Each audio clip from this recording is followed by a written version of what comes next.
Terima kasih pimpinan, teman-teman Komisi 3 yang saya hormati, Bapak-bapak dari Kamar Pidana, Kamar Militer, dan seluruh pejabat yang hadir dari Mahkamah Agung. Sekali lagi terima kasih untuk presentasinya dan materinya yang sudah disajikan, kami coba menangkapnya. Karena ini memang kerja kita secara nasional, kerja besar kita, dan pimpinan Komisi 3 telah memulainya sejak minggu lalu, dan ini terus berjalan untuk mengumpulkan, menghimpun seluruh pikiran-pikiran kita agar KUHP kita yang telah melewati batas usia 44 tahun ini kita sempurnakan.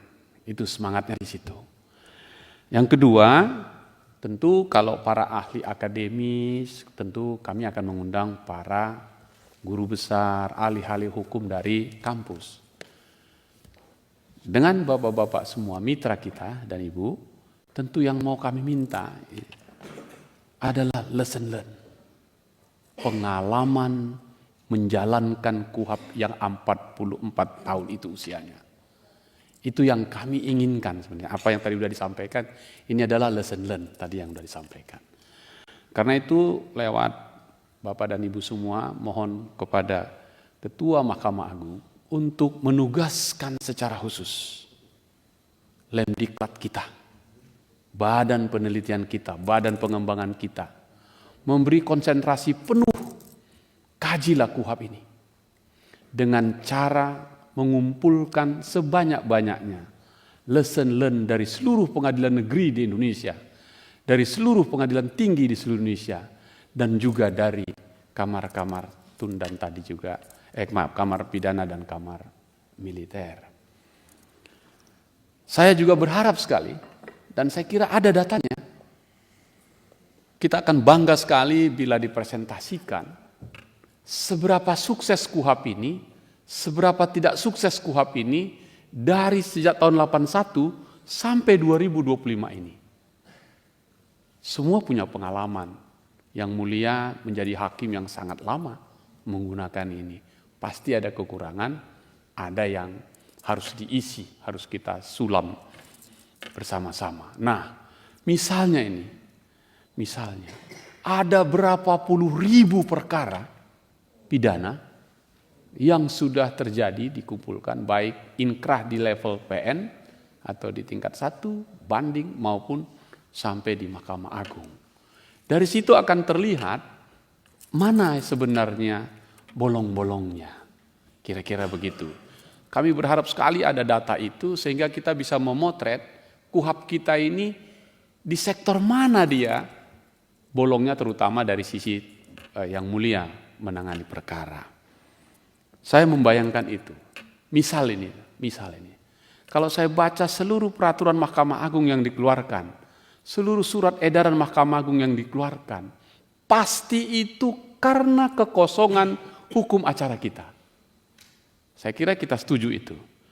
Tugas kita hari ini mengangkat SEMA dan PERMA itu menjadi norma-norma hukum yang kita pindahkan ke hukum acara. Jadi harusnya kita sepakat, tidak akan ada lagi Mahkamah Agung mengeluarkan SEMA dan tidak ada lagi Mahkamah Agung mengeluarkan PERMA. Baru kita sukses ini. Gitu, karena undang-undang lah yang kita pakai semua. Kadang-kadang tidak fair juga yang mulia. Kita pakai SEMA, itu kan di internalnya Mahkamah Agung. Tapi kami yang berperkara ini harus tunduk baik sukarela maupun terpaksa dengan berat hati. Jadi dia kadang-kadang mengalahkan KUHP itu sendiri. Mengalahkan undang-undang itu sendiri. Kalau enggak, kalah kami nanti. Kira-kira begitu pencari keadilan ini. Dengan begitu, mohon dengan sangat ini Pak. Saya berharap Mahkamah Agung mengeluarkan kajian lengkap dengan datanya. Bedahlah satu demi satu mulai pasal 1 KUHP itu sampai pasal penutupnya. Kami berharap itu. Ini hakim-hakim muda banyak sekali yang menjadi asisten. Pintar-pintar dan masih sangat berenergi mengumpulkan ini. Kenapa kami membaca pikiran pimpinan ini. KUHP aja bisa kita tuntaskan dengan segala kekurangan dan kelebihannya. Kami berdiskusi, Pak. Kalau KUHP nanti berlaku 2 Januari 2026, saya menggambarkan itu motor gede, itu mesinnya, motor gedenya besar sekali. Katakanlah sebut merek lah ini, Harley Davidson. Oke, Pak. Tapi engine-nya, mesinnya masih Honda Astrea tahun 73 itu. Kan batuk-batuk itu, Pak. 81 lah. Biar agak naik sedikit. 73 ada yang 81 itu. Saya dulu naik yang itu soalnya. Dia engkol sekali, luar biasa. Remnya pun rem pakam itu, Pak. Diinjak di Kota Medan, berhenti di Lubuk Pakam. Gitu. Itu rem pakam. Nah, jadi saya berharap sekali, Pak. Habis ini pimpinan saya mengusulkan Mahkamah Agung membentuk task force yang bekerja dalam waktu yang relatif singkat dan seterusnya, dan juga mendampingi kita sampai tuntas pembahasan ini. Bolehlah, kemarin sudah presentasi di Balek, karena Balek nanti akan di Badan Keahlian ya, nanti ke kita. Karena ini urusan kita rame-rame ini, Pak. Nah, oleh karena itu poin pertama. Poin kedua, keadilan itu kira-kira ketika masuk ruang persidangan atau ketika lidik dimulai, Pak, oleh penyidik. Keadilan itu, proses pencarian keadilan itu.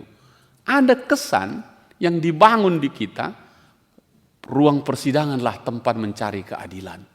Padahal dimulai sejak lidik tadi ini, Pak. Itulah KUHP kita tadi kan terus begitu. Setujukah Bapak-bapak semua? Kalau ada pikiran kami, ada hakim komisaris yang begitu start penyidikan ini, hakim terlibat di dalamnya. Supaya apa? Check and balances. Karena power ada di tangan penyidik, penuntut, dan siapa saja aparat penegak hukum. Dan kita tahu power cenderung disalahgunakan. Tends to corrupt gitu. Nah, siapa yang mengawasi? Mungkinkah Bapak-bapak tidak sekedar minta penggeledahan dan seterusnya, tapi masuk mulai dari situ. Ini pikiran-pikiran kita. Yang saya harap teman-teman di Mahkamah Agung melakukan kajian yang luar biasa. Berikutnya, Pak, kalau sampai selesai ini putus Bapak lakukan keadilan itu sebagai konsekuensi kita negara hukum, kan pencari keadilan harus menerima keadilan itu, maka delivery-nya menjadi kata kunci, eksekusinya menjadi kunci. Menurut Bapak-bapak semua, selama ada KUHP, eksekusi kita ini memenuhi rasa keadilan atau tidak? Pengalaman saya di dapil saya, Pak, saya pastikan, Pak, belum. Hanya karena alasan Kapolres bilang belum aman ini kalau dieksekusi, tertunda bisa berhari-hari, bisa berbulan-bulan, bisa bertahun-tahun. Kalau begitu, justice delay. Kalau justice delay, ada yang berarti justice deny. Kalau justice deny, ada dosa kita bersama tidak mendeliver keadilan. Padahal kita negara hukum yang mengharuskan menyampaikan keadilan itu. Nah, misal, apakah Bapak-bapak setuju? Kalau misalnya alasan untuk menunda itu, negara menjadi kalah, kan tidak boleh. Nah, bagaimana pandangan Bapak-bapak semua, Ibu yang mulia? Ini soal eksekusi.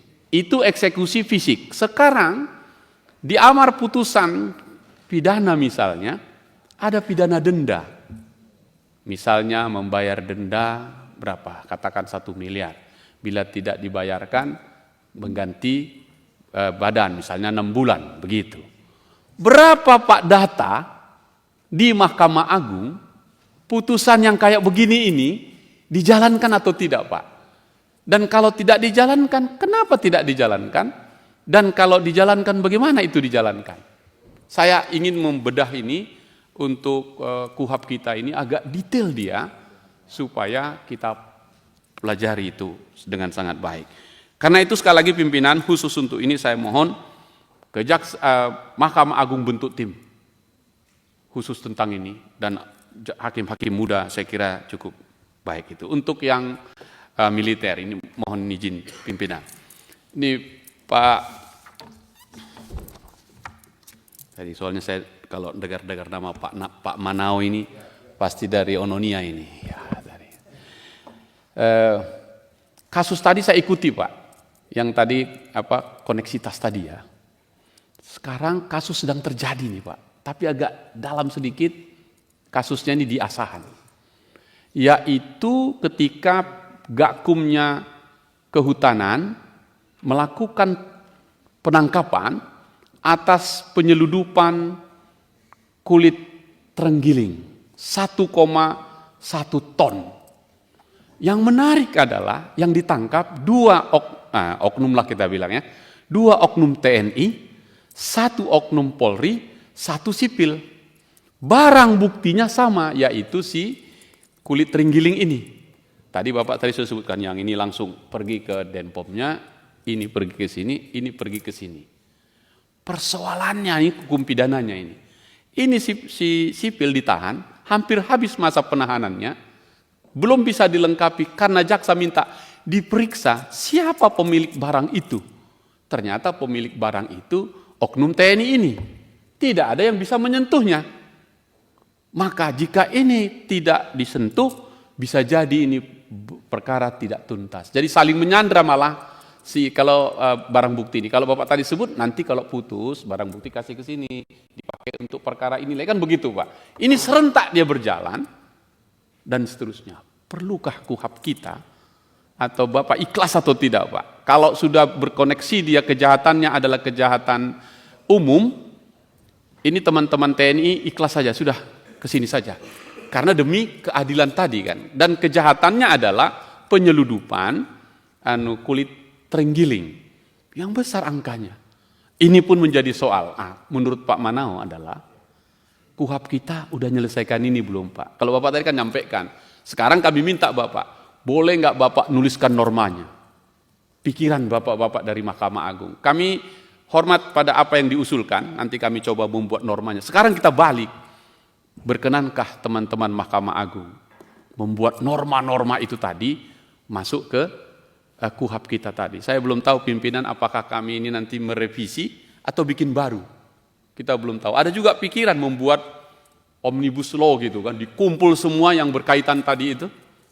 Putusan-putusan Mahkamah Konstitusi banyak sekali tentang KUHP, udah banyak sekali, dan bagaimana ini kita menyampaikan. Nah, khusus tentang kasus yang saya sebut di Asahan tadi, apa jalan keluarnya Pak? Apakah lebih bagus saja kita tarik sajalah itu ke pidana umum supaya langsung selesai gitu. Nah, saya kira ini saja pimpinan, saya memberi penghormatan yang tinggi kepada kawan-kawan yang mulia dari Mahkamah Agung. Sekali lagi jika diperkenankan, boleh kita minta Ketua Mahkamah Agung membentuk task force untuk khusus memberi masukan kepada KUHP kita berdasarkan lesson learned teman-teman judikatif yang melakukan tugasnya selama ini. Terima kasih pimpinan. Ya.